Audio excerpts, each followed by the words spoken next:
It's time for ProAm Predictions.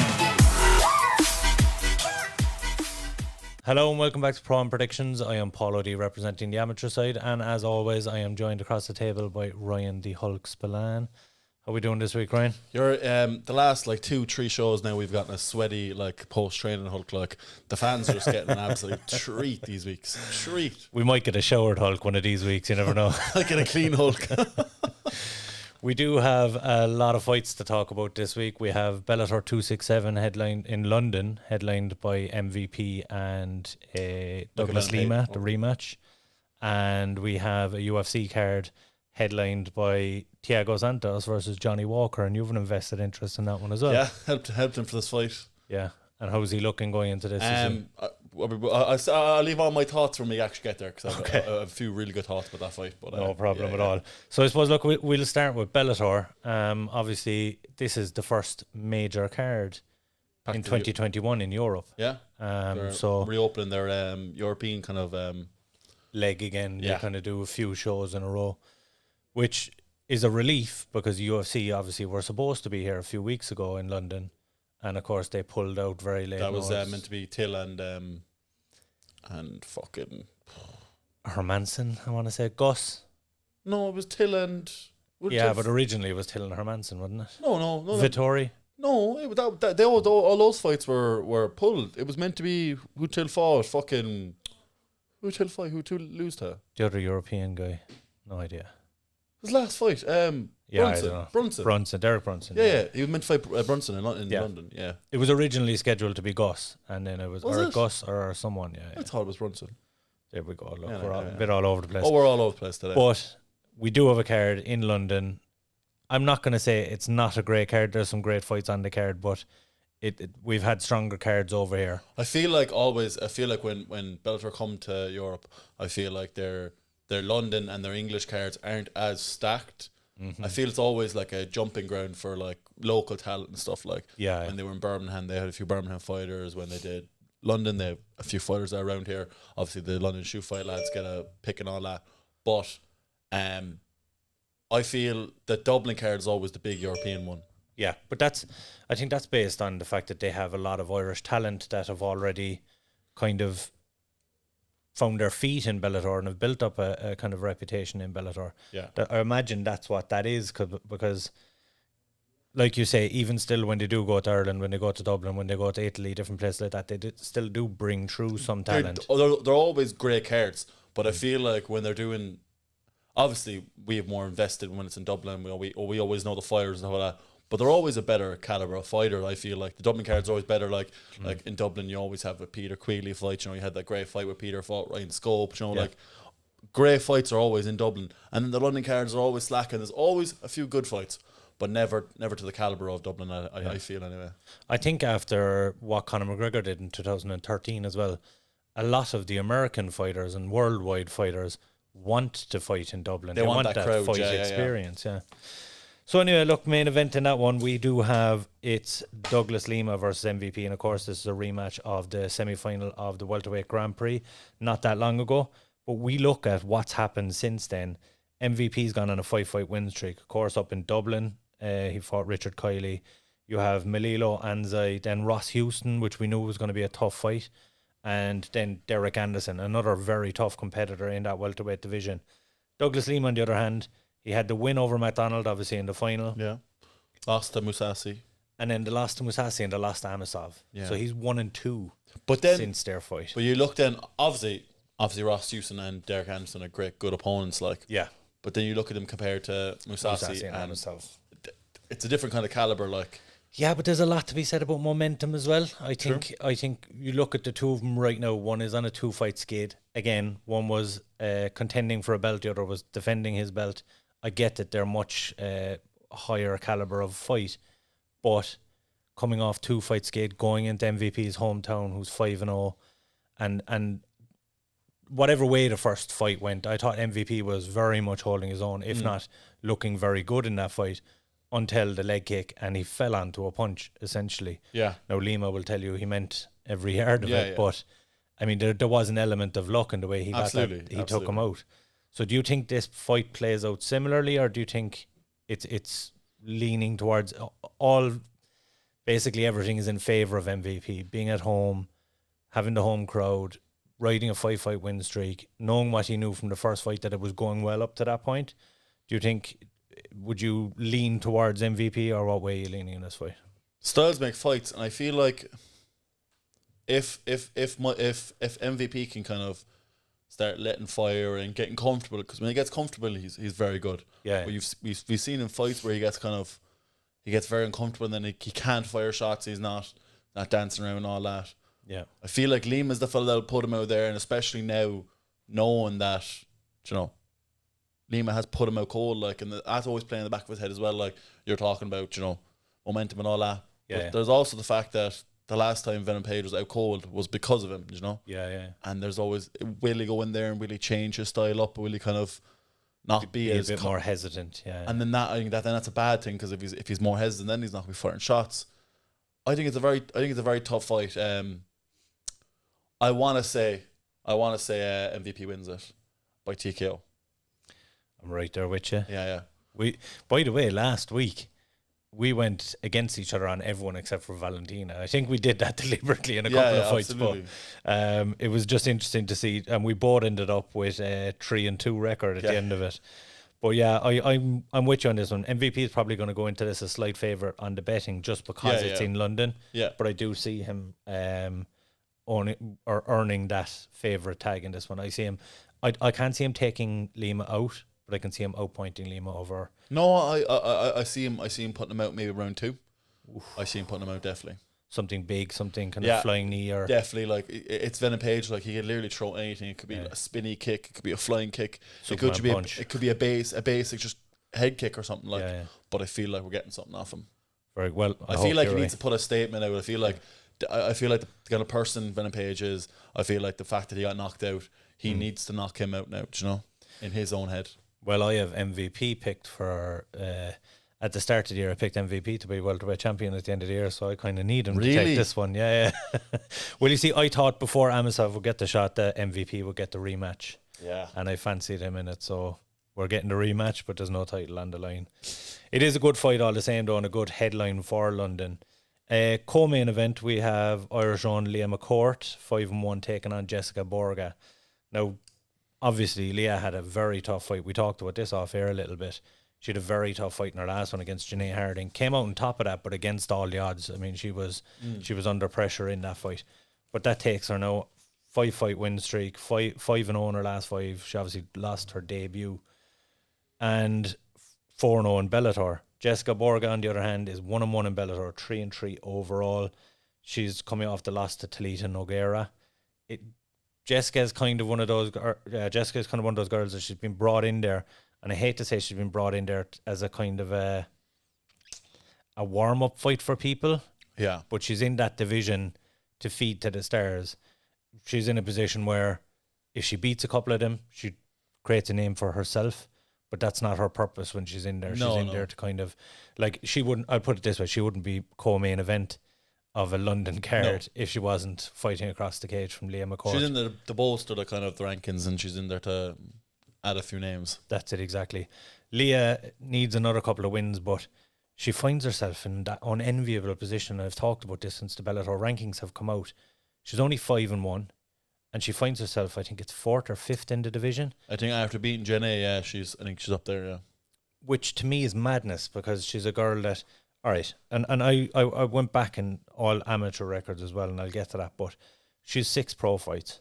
She's done very well to this point. But she's fought maybe what you would consider 2 decent opponents in that time. She has a win over Manon Fiorot early in her career, Cage Warriors, and then she has the win over Janae Harding in her last one. Up to that, she's not really been tested at this level. No. And we're talking about, this is a girl who could potentially be put in there in 2 fights' time against one of the whoever's champion at that time, Velasquez or whoever is champion. It's for me, it's a little bit too soon. I'd like to see her get more of these type of fights, but I do see her coming out the right end of this one. Isn't she 1-for-5? Isn't Cyborg champion? No.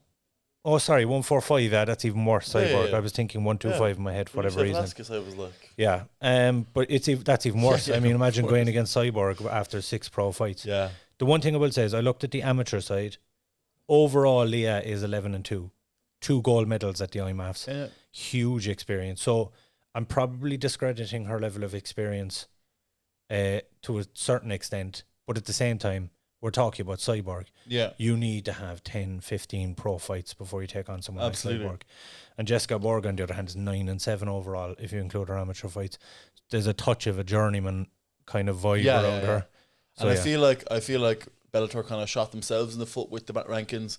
I know they needed it. Yeah. But then you have likes of this now where you have a ranked 5 fighter fighting an unranked fighter, do you know?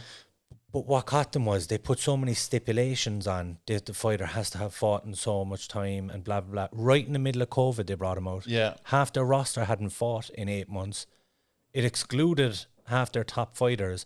And what you had was likes of Leah, who's a great fighter, but she finds herself in the top 5 in the rankings. And so many other guys throughout the other divisions. Jake Hager being ranked 10 in the heavyweight division. I mean, that's just fucking absurdity. That's insane. I'm always going to throw it back to Hager. But I mean, you're right. Like it's probably the most ludicrous thing. Can you imagine someone being 2-0 and being ranked over in the UFC? Yeah. I mean, it's just fucking bananas. But it is what it is. They'll fix themselves over time. But unfortunately, you're going to have these fighters that find themselves in a position where, unless they're very well managed, they're going to be taking on girls or guys that they probably don't belong in there with just yet. Yeah. So I hope that doesn't happen to Leah, but I do see her picking up a relatively easy victory. Yeah, no, I'm the same. I'm with you. Friday. Whether it be a decision, a submission, or a TKO, you know. Yeah. Leah's kind of an all-rounder where she can strike. She has an incredible judo background as well, so she has a few throws in there and then submissions off that as well. Just looking on this card as well as just the Coco and the Coco. Both great fights. Like you have Luke Traynor versus Yannick Bahati. That's a great fight. Phenomenal fight. Luke Traynor, up and coming light heavyweight, like killer. He won John Kavanagh's. That's how he secured his Bellator contract. He won John Kavanagh's tournament. Yeah. So I think it was 4 fights in one night, and then secured his Bellator contract that way. Yannick Bahati's been around a long time. He was EFC champion. Yeah. Lost that. Has been fighting on kind of everything. He was meant to fight Karl Moore there for a while. They were back and forth. You know, another staple of the kind of English scene as well there. And the Europe scene. He's kind of fought everywhere in Europe. Yeah. That's the thing. Like, and then Robert Whitford, like former UFC fighter, like, you know. Yep. And this is actually a very big week for Scottish MMA fans. You have Robert Whitford on this card. Last night you had a Scot. I didn't see the fights yet. Or Tuesday night you had a Scottish fighter on Dana White's Contender Series. I got pulled. Chris Duncan. Did he get pulled later on? Yeah, you know, I got that shot. If I got pulled, so Chris Duncan, his opponent weighed in 4.5 pounds over, and he didn't take it. No. Then Chris was like, "Yeah, I'm taking it," because obviously again to the UFC, you're not. Take it. Like, man pulled out with stomach problems yesterday. I think I saw a tweet about it. Like, shit. Well, hopefully he gets another crack. Yeah. But you have 2 kind of fan favorites from Scotland fighting on Cage Warriors. Don't ask me names just now. And you have another Scottish, kind of Australian Scottish person fighting in the UFC card, Casey O'Neill, of course. So I think you're off with the Cage Wars one as well, because I think the fella you're on about got pulled yesterday. I think he had chest infection or something. So it's been a somewhat good week for Scottish MMA fans. Look, I'm up to date as of Monday of this week. Scroll down the card there and let's have a look. Yeah, see what's that. Tim Wilds, another great guy. Staple. And Eve Landu. Lewis Long. Yeah, I mean they're like you said. Kay Musas. They're bringing through some good UK talent. Yeah. Taking on some other European fighters. You've Michael Dubois, the Swiss fame. Charlie Leary. Jack Grant. Yeah. Coming off a Cage Wars title shot against Ian Gary. Yeah. Kurdish Karkov. If I'm absolutely correct in him, that is Mandy Bohm's boyfriend. Absolute. I want to say yeah, it is. Yeah. I've heard massive things about him. He's supposedly a killer, an absolute killer. He is 7-0, fighting out of Germany. Definitely one to watch on that. The two of them are absolute killers. Yep. Yeah, so good card. There are some good fights in it. You might know all the names. Yeah, but if you're familiar with the kind of the UK scene, like there's some really very big names there. Yeah. Very good. We will move on to the UFC card. Your buddy, Johnny Walker. I suppose I'll kind of give you the floor on this one. Huge, like a massive fight for Johnny. Yeah. I want to say this is his first main event. Yeah. Huge fight against Thiago Santos, former title competitor. Like, I feel like it's a position where they're both in. Like, they're both after wins, losses, so that's both kind of not on the chopping board, but close to it. Yeah. Both are crucial points in their career for sure. Yeah, and Johnny was really kind of nailing that back. It was a big fight for himself, like, and that he can go places from here. Like, if he beats Thiago Santos, that pushes him. I want to say, where's Santos ranked? I think Santos is 6th or 7th. Yeah, like that. Like Johnny is. I think Johnny's 10 or 11 right now. So that'll push Johnny up a good bit of the rankings. Like, and the biggest thing I've noticed from Johnny, because I've been around since Johnny has made his kind of move over to SPG. Yeah, number 5. Yeah, so I mean it's a Johnny's huge 10. Like, fight. that's a 5 jump. And what you have above him then essentially are the next contenders. Yeah. Teixeira's fighting for the belt. Rakic and Smith are fighting off. Yuri is imagine Yuri is probably next after. Yuri is the stand-in for the title fight. Yeah, so they're all right there. Yeah. So you're the next one down. So the biggest thing I've noticed from Johnny, because I think it was 3 years ago Johnny first came over to SPG, and he came over for a sparring session and all that, and then he came over the next year for like I think 2 weeks, and then finally made the move over then like a year ago. And the biggest thing I've noticed from him is his attitude has changed a lot. He's very grounded in the gym. He's obviously still Johnny Walker. Yeah. Like I came up to the gym, I think it was 3 weeks ago, and he had his hair bleached blonde, and it was just like, the Slim Shady's here now. Yeah. And like the Brazilian Slim Shady. Yeah, and like he's always going to be funny. He's always going to be laughing. But when it comes to training, he's very much grounded now, and it's all like before. There's been a bit of messing and all that with him. It's very serious now, and his head is switched on, and it comes down to all the coaches in SPG. Comes down to John, Dave Roach, Reg Byrne. Like all the coaches around him have been giving a bollocking really on his case. Yeah, which is good. Like he needed that, and I feel like that wasn't a thing he was getting when he was going off to all the other gyms. Like he was coming in as a star, and he was treated as a star. Yeah. But in SPG, he was treated like any other fighter. And I think that was good for him. Obviously, I know what the game plan is going to the fight. Don't give too much away. And I know all that. I feel I obviously have to go with Johnny Walker. Yeah. Just because I've been training with him, and I'm fully confident in his ability to beat him. But I feel he's going to do a big upset. I'm like, when we come to the bets, I'm going to have a nice little bet there now that you'll enjoy. I might be lumping on that one myself, given the inside knowledge. Yeah. But like Johnny hasn't showed half his skills. Like Johnny's an incredible wrestler. Yeah. Like it's very hard to take him down. Like wrestling be my newest kind of skill I'm practicing on and I'm pushing it. And I believe I'm a very good wrestler these days, like especially against the fence. And Johnny, it's very hard to keep up against the fence. He just sweats a lot and he's very slippery. And then he just has the long limbs where he pulls out everywhere and all that. Like it's very hard to keep against the fence. Like, and then when he goes to the floor, he's the exact same too. He's a brown belt in Brazilian Jiu-Jitsu. Like he's very good in the floor as well. Like he's caught me in a good few submissions, and he just hasn't been able to show this because he's obviously got his own style. Of his knockouts left, right, and center. But I feel going in against Santos, he can't do that. That's what I was going to say. So this is what I was alluding to. Johnny Walker is... Johnny Walker. Exactly. I mean, there's no other way of describing him. But my concern going into this is that we do see that Johnny Walker. And I think, look, we've said this before with Johnny, and if he goes in with big hitting guys like himself, it's a coin flip at that stage if they both start swinging. And especially with a Santos who's known for that one big shot. And Santos known for taking the punishment and the big shot. Now, Johnny is the same, but you're literally flicking a coin if you start that type of fight with two big guys. Absolutely. So do you think Johnny can switch that off and become a more composed fighter?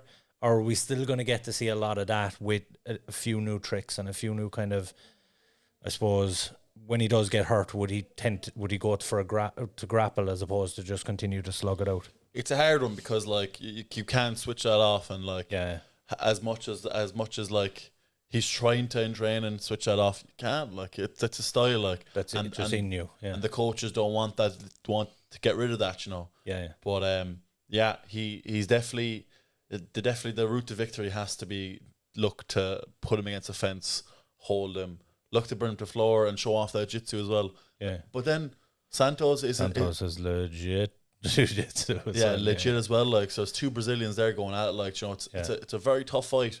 I feel we won't get the striking fest that we're looking for, that we want with the two lads. I feel the two of them know, because obviously Santos going to this fight too, and especially when Santos fought Rakic, he was very shy. Yeah. The two of them were very shy.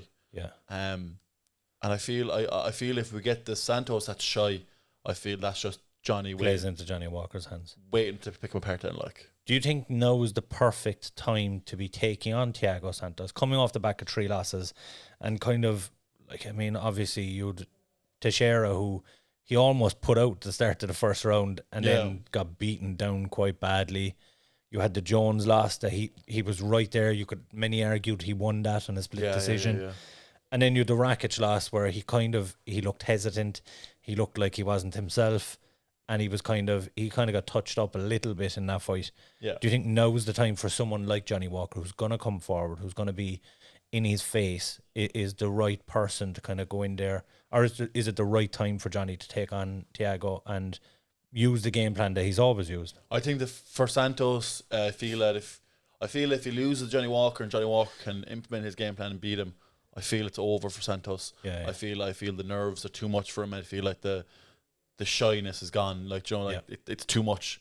I feel it's a big fight for Santos. I feel if he loses it, he becomes a journeyman. You know. He gets like he's a long road back up. Anyway. Yeah. He gets to fight all like the up and coming lads. I feel like maybe Jimmy Crute might fight him next. So those kind of lads like start working their way up through him.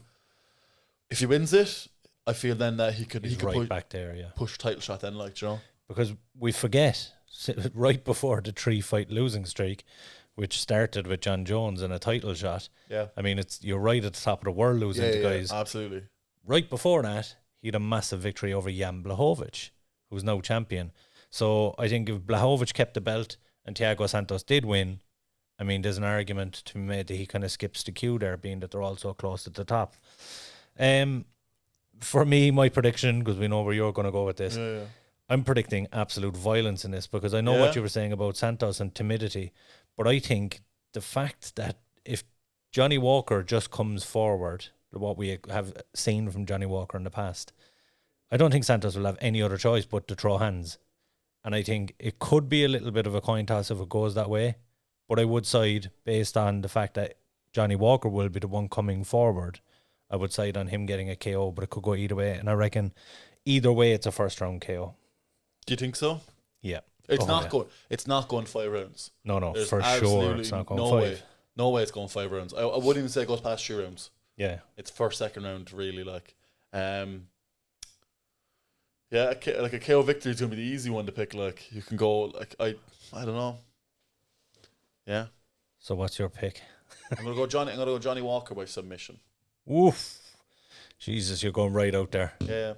You think knocks him down and gets a submission, or takes him down? And knocks him down. It's going to be a knockdown then to a submission, I feel. Yeah. Well, you know, like I said, you know more than we know at the moment, but certainly one to keep an eye on. And interesting that we both have Johnny going into that one. Yeah. But Thiago coming off 3 losses is maybe a different Thiago. It's a fight that, as I said, it's a flip of a coin, like. Yeah. Oh, for sure. Co-main event, my favourite fighter to least favourite fighter in the space of 6 months, Mr. Kevin Holland, is back, and he's taking on Kyle Docus. And for the first time this year, I'm going to say it, I like this fight for Kevin. Do you? I'll tell you why. Okay. I'll tell you why. So, Kevin has been to AKA, and he has been working on the wrestling. And every time he fought at the start of the year, I said, please take 6 months off and just wrestle. And it appears, for the most part, that's what he's done. He's been out for exactly 6 months. Now, the big threat here, obviously, is that Kyle Docus is a submission specialist. He's 8 submissions in his 10 wins. He's 1 and 2 overall in the UFC since he signed. Yeah. He's struggled a little bit in there. We know Kevin Holland, even when he's getting beaten up, has confidence for some reason. Yeah. So he's the guy that's going to bring it. And I'm hoping he has enough defensive wrestling picked up in the last 6 months to show us the 2020 Kevin Holland. The Kevin Holland that was in your face, striking, able to keep it on the feet, and we'll get to see kind of a rejuvenation in his career. I'm siding with Kevin Holland in this one by decision. We talked with this when I want to say it was when the Lima brothers were fighting. Yeah. And it was the week before one of them lost. I forget who it was. Douglas Lima had lost his belt, and Diego Lima was fighting in the UFC the week later. Obviously, it was Diego Lima, and there was that and all that. Yeah. But I feel going into this fight now, Chris is off an absolute huge incredible victory knockout last week. And I feel like going to the camp, your brother wins like that. You're buzzing. That's a huge, huge thing. And I feel like I would have picked Kyle going to this fight anyway. You know, not a fan of Kevin, like. I'm a massive fan of Kevin. I absolutely love the shit talking. I'm doing that in training the whole time. Like I love that shit. Like, but in fights you can't. Like, you know. No, listen, you can't be talking shit to a fella when you're losing a fight. Yes. You just look like a twat. It was when Khabib was like, "Shut up," you know. Khabib was in the fucking commentary box and he was like, "Shut up," like. I feel it's going to be a submission. Like, Kyle has finished 80% of his fights was by submission. It's the wrestling defense for me. He's not going to have picked up. I know he's after AK. He's trained with all those Russians, you know. But it's 6 months and it's Kevin Holland, you know. Yeah. I don't feel that he's picked up that much. I feel for him it needs to be a year. Yeah. It needs to be a year of immersing himself in wrestling, you know. But this is it. So my point is, AKA phenomenal. Historically, you think about DC, Luke Rockhold, Khabib. Cain Velasquez, Khabib, and Khabib kind of to the lower end, right, going back. Yeah. And it was that type of wrestling that we talked about coming out of AKA. Now it's Khabib, Makhachev, Dagestani number 3, Dagestani number 4, Dagestani number 4. But you never get of. Yeah. Or give of. All of the ofs. But my point is, even 6 months training with those guys and those guys taking you down and giving you tips on how to stay on your feet, I'm telling you, if he genuinely went there for 6 months and put in work, we're going to see good defensive wrestling from Kevin Holland. But then we go back to the same point I made about Johnny Walker and all that, is when you get a put under pressure, you immediately revert back to the old. Yeah. Look, he wants to stand and bang. That's what he wants to do. But his whole thing was he just couldn't stop getting taken down. And that's what he's learned in 6 months. It's not like he's going to continue with his old game plan, but I reckon the tools are there now. I hope the tools are there. Jesus Christ. He was so entertaining in 2020 and it just literally fell off a cliff at the start of this year. I hope he's pulled it together. What's the pick? If not, Kyle Docus, I will agree, will probably submit him. So what's the pick? Oh, I'm picking Kevin Holland to win by decision. Decision, okay. I'm picking Kyle Docus by submission in the second round. So that's the only one we're split on so far. Yeah. The only other fight we're going to do picks on is the next fight down in that card, and purely because this is an absolutely wild one, a fun one, and it's a pick'em. We have Nico Price taking on Alex Oliveira. Nico Price, of course, on a 2-fight losing streak. Losses to Michel Pereira and Vicente Luque. Yeah. 2 big names in that division. Yeah. And then you've Alex Oliveira, who's on a 2-fight losing streak. They're to Matt Brown and Rakhmonov, the Kazakhstani that's coming through, who I expect big things from as well. So kind of 6 of one, half a dozen of the other going into this fight. Both extremely exciting fighters. Lots of KOs, both of them. Nico Price has 10, Alex has 8. Could go either way. I would lean towards Alex because he has the submissions along with the KOs, and I reckon if they start a gunfight, Alex will take it down and get a submission. I'm on the same boat with you. I actually wasn't a huge Oliveira fan. Yeah. And then it was Buddy Larkin kind of got me onto him and pushed me on him, and I absolutely love his fights these days. Yeah. They're exciting, you know. He's an entertaining guy. Yeah. Like some fighters sell fights through how they talk. Yeah. And some of them just how they fight. Like a big one for us is Paddy Han. Yeah. Paddy Han can't string a sentence together. But when he goes in and fights, fucking exciting. Wild stuff. Yeah. But that's very similar to Oliveira. Oliveira, I pinpoint the cowboy versus cowboy fight. Yeah. As when he kind of got his most recognition. Obviously, you're fighting your first big name in the UFC, but he'd been around for so long doing this. Yeah. And even look at his record, 22-10. Huge record, like. Yeah, and he's going into his 21st UFC fight. I mean, the guy has been around for a very long time, but it wasn't until that Cowboy fight, which it's going back a bit now at this point. Nicholas Dalby, Gunnar Nelson, he's fought. Yeah, but these were all after the Cowboy fight. Carlos Locke. Oh. So he lost to Cerrone in 2016, and that was kind of his coming out party. After that, then he put on 5 phenomenal fights. Will Brooks, Tim Means twice, Montessori, LaFleur, you had Yancy Medeiros lost. Even the Yancy fight was incredible one to watch, like. Yeah, they were both right at it until eventually Oliveira went down. Ooh, someone was going to do in that fight, like Carlos Condit. And here's this 3-fight losing streak he had back in 2019. This was kind of a big statement from the UFC, because to keep him. It was right coming up towards when the UFC were announcing a load of cuts at the end of that year, and we thought, right, he's after losing 3 fights in a row, he's probably going to be one of those guys. But that just goes to show you they value fighters that go in there and put it on the line every single time. I want to say, didn't Nicholas Dalby? Oh yeah, Nicholas Dalby was cut before that, and then that was his fight back into the UFC, wasn't it? Yeah. So always exciting. 2-fight losing streak. Has lost 5 of his last 7. So both guys need a win. Let's be honest about it. Yeah, chopping board kind of. We always talk about chopping board. They're both on it, like kind of thing. Like Price's record isn't the best right now either, so they both need a win. But it's an exciting fight to watch, and we're both on Oliveira's side. Absolutely. So the only one we're split on is the Kevin Holland and Kyle Docus fight. Interesting. We're not split. Oh no, we're not. Yeah. We're on the same page on the rest of them. But just looking at the rest of that card, there are some phenomenal fights. Some that you might not know of, and other ones that Aspen Ladd are obvious. Aspen Ladd, why do I know that name? She's claiming to be the next in line after Juliana Pena for a title shot in the bantamweight division, but she has to get through Macy Chazon. She's the only other girl there. Kind of, they're both probably next after Pena. There's girls like Holly Holm and Germaine that Misha Kirkinov is a huge name as well. Against Christoph Jocko. So that's a phenomenal fight. Both guys Eastern European. Both have been in the UFC for a long time as well. But if you go down the card, you have Jared Gordon. Yeah, and he's taking on Joe Selecki. We had Joe Selecki on for an interview last year. The guy's a bit of a phenom. He coaches jiu-jitsu with John Salter and Salty Dog Jiu-Jitsu. And he trains with Impa Kasangani. The guy is legit. I reckon he's one very much to watch out for at lightweight. But Jared Gordon, on the other hand, both Dana White Contender Series guys, they're both guys to watch out for. And then the next one, you have Casey O'Neill, who we've touched on before, that you're familiar with, taking on Antonina Shevchenko. Huge fight for Casey.